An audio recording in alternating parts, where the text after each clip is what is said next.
It is an honor, and I'm humbled to be here.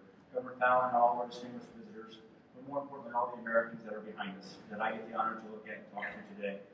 Thank you for being here for this. It's a very momentous occasion, sir, and I'll get to why it's so personally important to me. My story starts 20 years ago. Lieutenant Hohn, second Lieutenant Hohn, because, man, aviators follow rules, but we bend and break them as much as we can. Bend them. Was flying up the Hudson River, and I looked up at the World Trade Center 20 years ago. Not today, but this year. We had gone over to Arizona, known as AirForce aviators. We wanted to go past West Point and go on to our mission to Iceland that day, and just kind of give them a little tweak of the nose. What I didn't know then, what I know now, the World Trade Center would interweave throughout my military career. I would see it only one more time standing, and I'll get to that. On the morning of September 11th, 15 years ago, I was a captain. I was shaving. I was getting ready to go while I was on duty in Albuquerque, New Mexico, to an accident investigation school for the United States Air Force. And in a comical way, I was literally halfway through my shave, and I had CNN on, and I heard, oh, an airplane just hit a tower, the World Trade Center, in New York City. And I became a very interested pilot at that point. Where's LaGuardia? Hey, I've been there. Hey, JFK, how does flight paths work? This doesn't make sense. Senator Schultz, the same things that you were doing, I was doing as a pilot.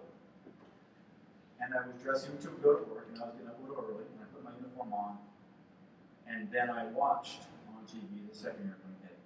And at that moment, I became a concerned and protective husband, and I became a military service member with a job to do. I became thankful that my father, also a veteran, had instilled in me that patriotism and desire to serve. And I was thankful that I would be on the field for whatever came, knowing we had been attacked, not knowing by who or where or why. But I've been thankful for every day since that I've been able to wear your uniform as a service member to serve our nation's defense. If you've been a high school football player on Friday night, or if you've watched one of those great movies, you know what happened for my next 6 to 8 hours. I sat together in a classroom with a bunch of military aviators, all type A personalities, all chomping at the bit to get back to their operational units and do something, anything. And there's nothing more frustrating than sitting in a room with about 50 or 60 of your fellow warriors wanting to go after whoever it was, drinking coffee and watching CNN. That day was a beautiful day in my life, just like this one. That day, I had no idea that every day for the next 15 years would become a whirlwind, would become a blur, would blend together.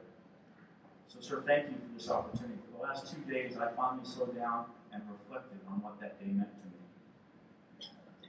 If I may, today means that my son, my 8-year-old son, has a place to go, sir, because I got here 15 months ago, and about 3 months later we came to the museum, sir. And we got to walk him through today, and we got to talk to him about what it meant and what it will mean. Because while I appreciate your thanks, I am humbled, and I am overwhelmed by those things as I walk around for my service. I am no hero. I have served with heroes. I have flown warriors, soldiers, Marines, airmen, and I have taken them into combat. I have taken them out of combat. I've had the privilege to fly with some great Americans and go in some valleys and drop some stuff to those soldiers that were downrange at forward operating bases. And we never once hesitated to go do those things because it was our privilege to serve. I have also been honored to bring back our fallen, and those last 15 years have not been easy on our nation.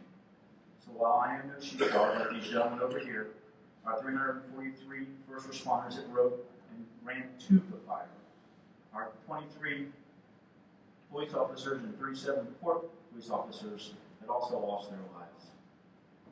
I am also representative of all the military members that came back partially or never came back at all. And the other heroes that I'd like to take an opportunity to thank, sir, are the spouses that have waited on beautiful days like this, wondering if and when their loved ones would come back from the 15-year whirlwind that we've experienced. I count myself blessed to be an American. I count myself fortunate to be in uniform to defend it.